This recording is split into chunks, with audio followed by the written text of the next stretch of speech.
Welcome to East Anglia, which will soon be the stage for one of Assassin's Creed Valhalla's flagship features, raiding. With the blow of a horn, your crew bails out of your longship and charges into battle, crashing into the shields of a village's unprepared guards. Wood splinters, blood gushes, and heads drop from shoulders. It's exactly the kind of skirmish you'd expect from a Norseman raid.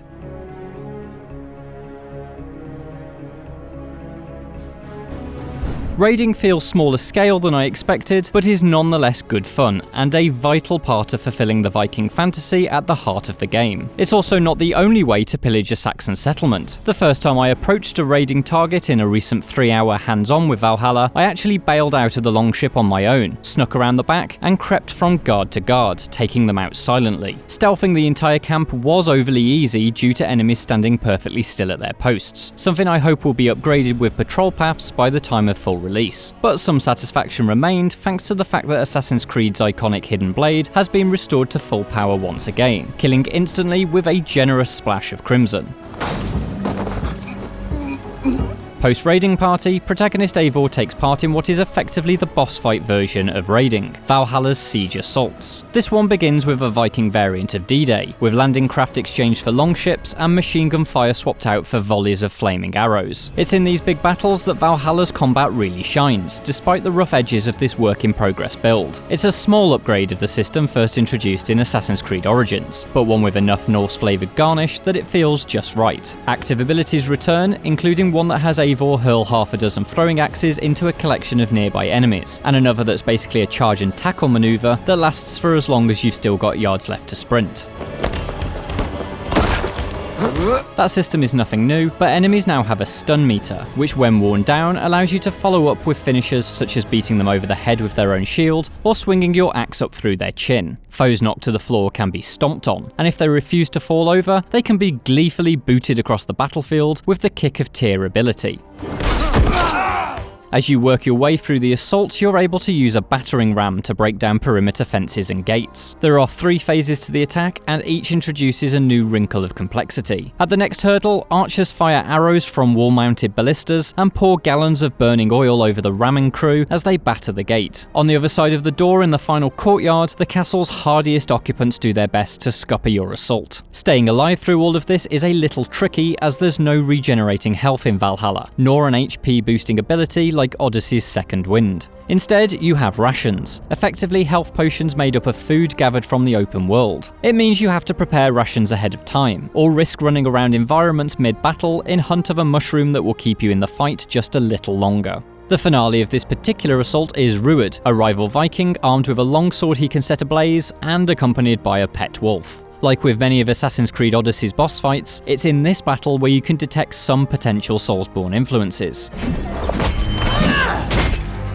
Eivor has a stamina meter, depleted by dealing heavy melee damage, dodging, and absorbing enemy strikes with your shield. While light attacks may come for free, in a tight boss arena populated by a walking mountain and a ravenous wolf, it means stamina is constantly in need of attention. Upon finishing the fight, but before you can bury the hatchet in Rued's skull, your hand is stayed by Oswald, an Englishman ally. He offers the choice to kill or spare your enemy. Personally, I opted to do the sensible thing and slice Rued's neck open. Unfortunately for me, a bug in the demo meant I had to reload from a different save game in which Rued is spared, something that later I discover adds a new wrinkle to Valhalla's story.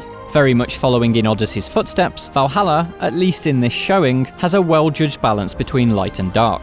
After the gloomy castle siege, you're treated to a quest set during Oswald's wedding, filled with fun conversations and a drinking minigame where you must down 3 horns of ale without falling over. It's a delightful time, at least until Rued crashes the party. It appears that Valhalla has ambitions to take the RPG side of Assassin's Creed up a notch. This moment feels like the kind of narrative consequence we'd see in games like Dragon Age. Because Rued had been spared, he turns up at the wedding looking for vengeance. But rather than Eivor's blood, it's Oswald he's here to claim. At this point, you're offered another choice. Let Oswald fight, or be his champion and kill Rued on his behalf. I chose the latter option, and while I cut down Rued for good this time, I wonder what would have happened if Oswald had fought instead. I also wonder if this is not just a one-off event, but a promise that Valhalla is filled with these kinds of consequences and repercussions.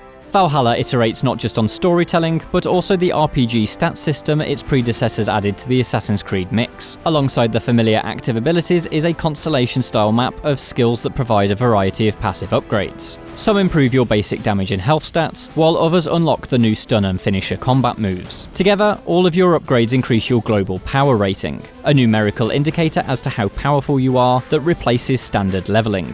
Alongside the introduction of further RPG mechanics, Valhalla's world is also significantly more traditional of the genre too. When galloping around it on my horse, or sailing down rivers on my longboat, it was easy to mistake England for The Witcher 3's Velen. This means visually, Valhalla is less striking than Odyssey or Origins, with its practically Tolkien colour palette feeling less fresh than the sands of Egypt or the Mediterranean greenery of Greece. Yet, perhaps because I'm English, I can't help but get a thrill out of exploring just about recognisable versions of my own homeland. It should also be noted that Valhalla embraces British folklore, perhaps more than it does Norse mythology. As I explored this small chunk of the world, I came across Black Shuck, a huge black dog that's part of classic East Anglian folklore, as well as 2 members of the Daughters of Lerion, Gaelic women dressed in skulls with a fondness for sacrificial rituals and the supernatural. As with Odyssey, exploring uncovers optional bosses and other fun activities, although this time it's all a lot more gothic. Assassin's Creed Valhalla looks to be, as is the tradition of the series, an iterative update on its predecessors. If the new approach to RPG design and gear-based progression has put you off the series, this slice of the game indicates that you'll likely be unconvinced by Valhalla's barely altered direction. But the changes presented in this demo suggest developer Ubisoft Montreal may have a newfound confidence in its RPG abilities, and a willingness to embrace more of the genre's toolset. If its branching story points are frequent occurrences, it may be that Valhalla's real innovation comes from player agency in the narrative rather than any mechanical revisions. Provided the game delivers on that promise, my only genuine concern is that the return of the lethal hidden blade hasn't resulted in instantly satisfying stealth. It currently feels underbaked due to those stationary guards, and so needs some extra challenge to make it a worthwhile alternative to combat. Fix that, and Assassin's Creed Valhalla might well be able to both reclaim its lineage and further its admirable RPG ambitions. For more Assassin's Creed, why not check out one of these other videos?